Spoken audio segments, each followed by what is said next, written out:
Hey! Tambala na! At eto na sila, ang nag-iisang masugid na tagahanga ni Nicole Yala. Chris Chuper! Kasama ang nag-iisang diehard fan ni Chris Chuper, Nicole Yala! Mula sa Mahiwagang Burnay, ang kwento.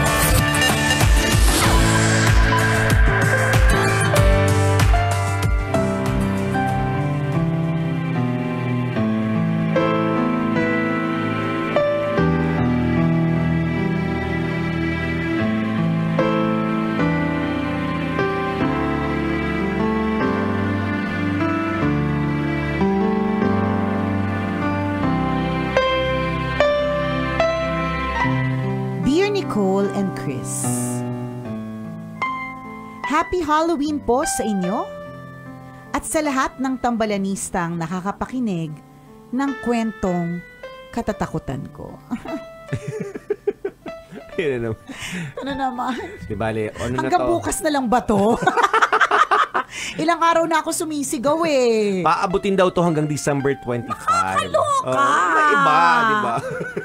Kasi maganda naman yung feedback, sabi ng mga listeners natin, gusto nila, nagugustuhan nila yung ganitong usapan. Grabe, takot na takot kami sa usapan nyo. So feeling namin ganadong-ganado kayo, di ba? Feeling ko nga ganadong-ganado rin kayo talaga eh. Ikaw din parta, ganado ka rin manakot. Biso kong manakot. Kakaiba eh. Okay. Ako si Nelson, 47 years old at taga Mandaluyong. Ilang taon na rin na nakalipas nang maranasan ko ang mga kababalaghang ibabahagi ko, pero kinikilabutan pa din ako habang sinusulat ko ito. Tambalan, isa akong clairaudient. Nakatakot naman yung clairaudient kasi naririnig namin din eh. Nakakarinig ako ng presensya mula sa kabilang dimensyon, pero madalas hindi ko naman nakikita. Napatunayan ko ito nang may makasama akong may third eye. Kung saan ako may naririnig na kakaiba, doon siya may nakikita. Dati akong BPO employee sa 10th floor ng isang lumang building sa kanto ng Ayala Avenue at Makati Avenue. Sana sinabi mo na lang yung building. Parang hindi na ako nahirapan sa description at nang naiwasan na rin. Charot! Shifting ang schedule. Isang buwang day shift, isang buwang night shift. Graveyard shift ang gusto namin kasi iilan lang kami at walang manager. 10 p.m. to 6 a.m. ang schedule. Ang problema ko lang sa graveyard shift, ang dami kong nararamdamang presensya lalo na kapag 3 a.m. Ayokong pumupunta ng CR kasi malayo-layo sa cubicle at ilang segundong lakad din bago marating. Kasi layo-layo ng CR. Tapos kapag nasa CR na ako, kahit alam kong mag-isa lang ako, may naririnig akong yabag palapit. Paglabas ko, wala namang tao. Minsan naman, may maliliit na boses na biglang nagtatawanan. Madalas, habang nananalamin, parang may nakikita akong dumadaan sa likod ko kahit wala namang tao. Challenging din ang break time kapag graveyard shift. Dalawa kasi ang breaks, 12 a.m. to 1 a.m., tapos 3 a.m. to 3:30 a.m. Kinakain namin ang baon namin kapag 12 a.m. Yung 3 a.m. break, itinutulog na lang namin. Kaso, tuwing umiidlip ako ng 3 a.m., nagigising ako dahil para may humihila ng pantalon ko. Minsan, manggas ng damit ko. Ay, ayoko matakot kasi may mga kwentong BPO akong alam. Na binababaan din ng pantalon? At saka pati manggas? Yeah. So, hindi naman pala horror story to. Nagkakahilahan, gano'n. Ayun na nga, may humihila ng pantalon ko, minsan manggas ng damit ko, o di kaya inuuga yung upuan ko. Ay, narinig ko na yan. Nagkaugaan, nahuli pa nga sa CCTV. Ay, gulo. Iniisip ko na lang na baka nananaginip lang ako. Ang pinagtataka ko, laging eksaktong 3:12 a.m. ako kung maalimpungatan. Ang haba pa. Mahabang pagtitiis pa to. Mahaba pa. One Saturday, 3 lang kaming pumasok. Last working day of the week, kaya tinamad pumasok yung iba. Halos kaming 3 lang ang tao sa buong 10th floor. As usual, pinatay ng guard yung ilaw sa mga areas na walang tao. Gaya ng dati, sabay-sabay kaming nakadukdok sa table pagdating ng 3 a.m. break para umidlip. Ginamit kong pangtalukbong yung manipis na balabal ko sa ulo. Maya-maya may narinig akong tunog ng plastic. Naisip ko siguro kumakain ng chichirya yung isang kasama namin. After a while, napabalik ko sa ko dahil pakiramdam ko overbreak ako. I looked at my watch and I saw na 3:12 a.m. pa lang. Babalik na sana ako sa pagtulog nang habang nakatingin ako sa monitor ng PC, may parang reflection na dumaan sa likod ko. Natatakot ako sa mga naririnig ko. Mababa pantalon mo. Ibababa ko pantalon mo, sabi. Oo, sabi. Ibababa ko ng pantalon mo.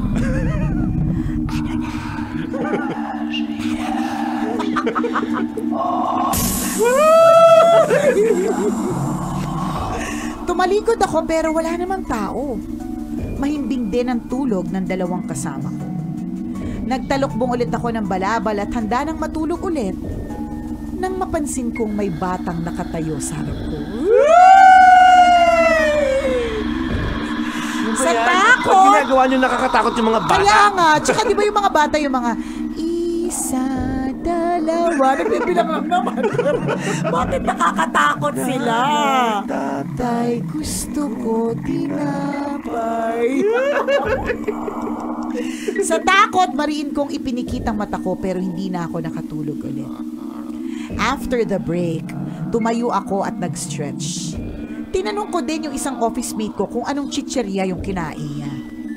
Wala daw siyang baon at hindi din kumain during the short break. Yung isang office mate ko naman, napansin ko na nananahimik habang umiiyak. I asked her why she was crying. Dapat pala hindi na lang kasi bigla siyang napahagulgol. Nang kumalma, sabi niya na overbreak daw siya. Gising na daw siya pero hindi siya makabangon dahil may batang nakadagan sa kanya.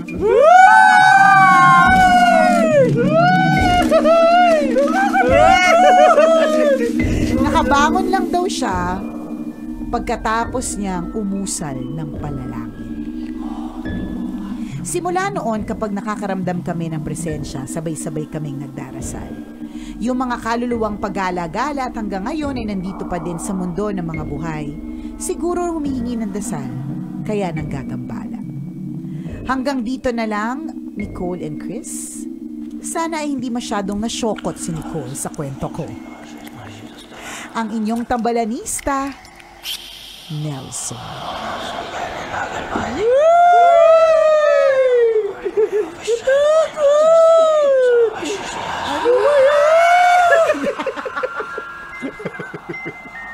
Oh my gosh, Hindi naman masyado natakot si Nicole. Hindi naman. Wala masyadong indikasyon. Charot. Nako, nakakaloka talaga. Pero maganda yung sinabi ni nitong tambalanista natin na every time nakaka-feel sila, every time na merong pagpaparamdam, 'di ba? Nagdadasal sila ng sabay-sabay. Correct. Kasi naniniwala talaga ako that community prayer works. Ano ibig sabihin ng community prayer? Community. Isang buong community, maramihan, 'di ba? Maramihan na nagdadasal together, 'di ba? Mas malakas yung dasal. 'Yon, mas may ambag, 'di ba? Kasi naman natatakot ka tapos anong gagawin mo, 'di ba? Hindi ba't wala kang ibang gagawin kundi magdasal? At hindi lang ito katatakutan in terms of ito yung mga ghosts, mga ganito bilang usong-uso, 'di ba? But it's also whenever you feel afraid of something. You feel afraid kasi meron kang kailangan isubmit na report. Pero hindi mo alam kung paano mo matatapos. you feel afraid to let go of a complicated relationship na alam mo naman kailangan mo i-let go kasi syubit ka lang, di ba? Correct. Sabi ng mga syubit, akala ko ba horror? Dami na naman kami. Bakit nadami na naman kami? Lagi nyo kami sinasali sa usapan nyo, nananahimik na nga kami. Di ba patago na nga kami? Bakit lagi nahuukat yung kwento namin? Sabi nila. Di ba't lagi na nga kami nasa dilim? Pero laging topic sa tambalan? Akala ko ba horror? Oo nga. Di ba? Pero totoo naman in anything, di ba, whenever we are afraid, we call on to God. Correct. Yun naman yung pinakamahalaga na lesson na ibinabahagi sa atin ng ating letter sender. Pansin mo ba, lahat ng mga kwento natin ng mga nakakatakot itong mga nakaraang araw, at the end of their story, yun ang sabi lagi. Diba? Prayer yung solution doon sa mga pinagdaanan nilang nakakatakot. And yung prayer na sinasabi natin mga kaibigan, it's not only applicable sa mga pagkakataong nakakatakot. Yes. Diba? Kahit sa masasayang panahon ng buhay natin.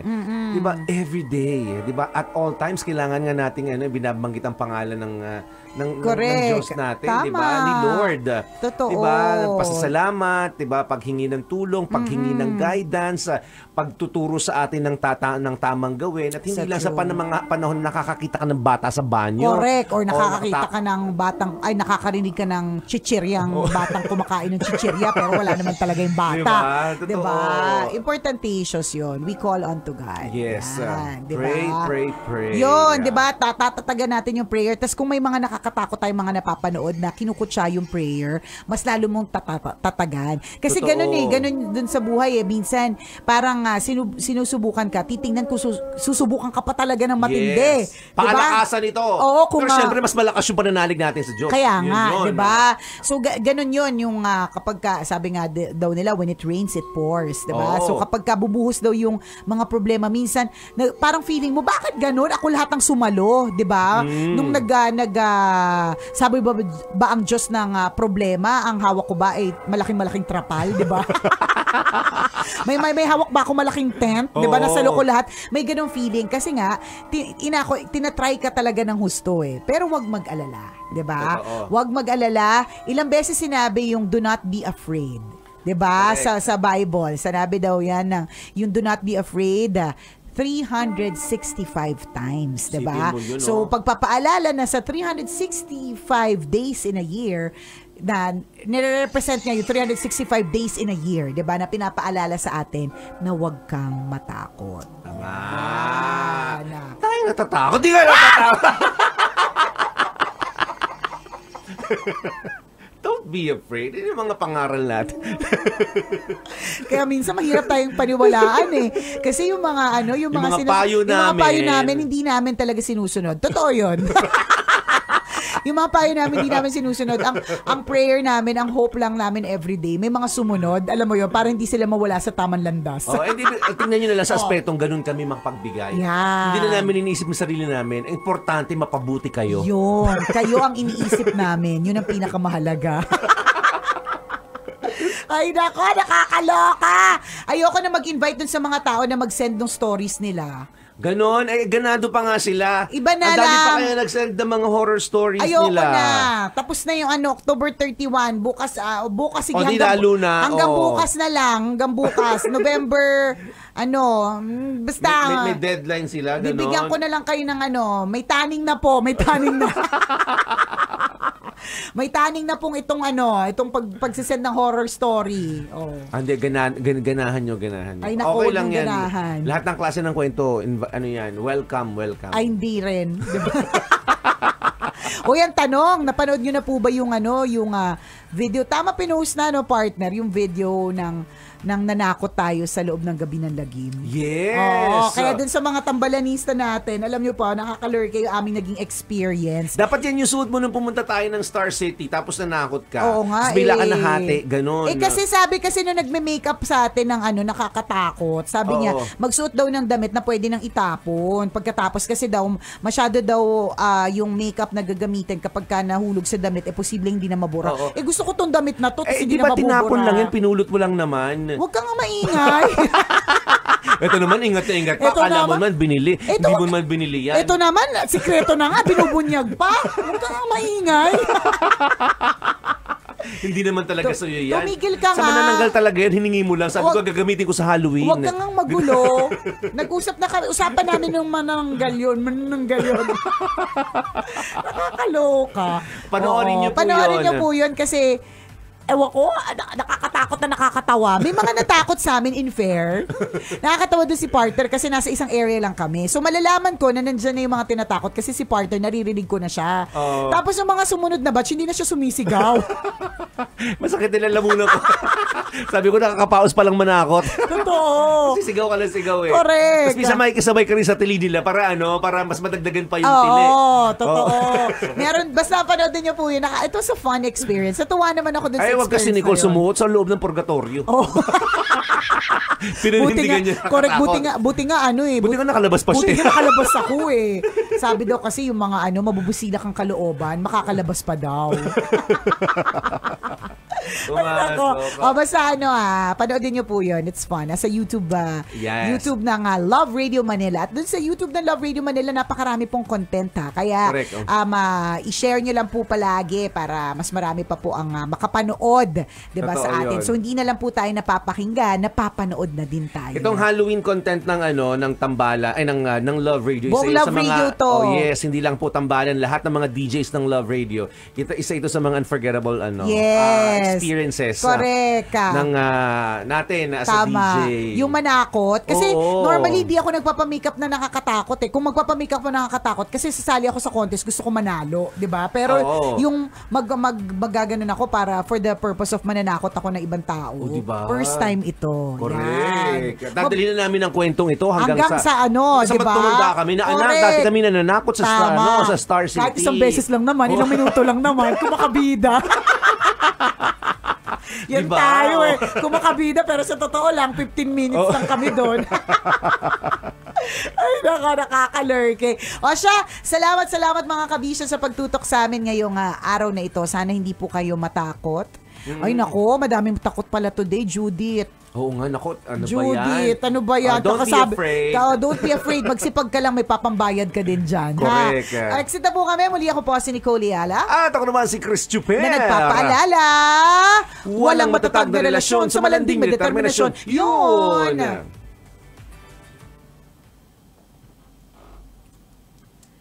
Ayan. Ayun na nga.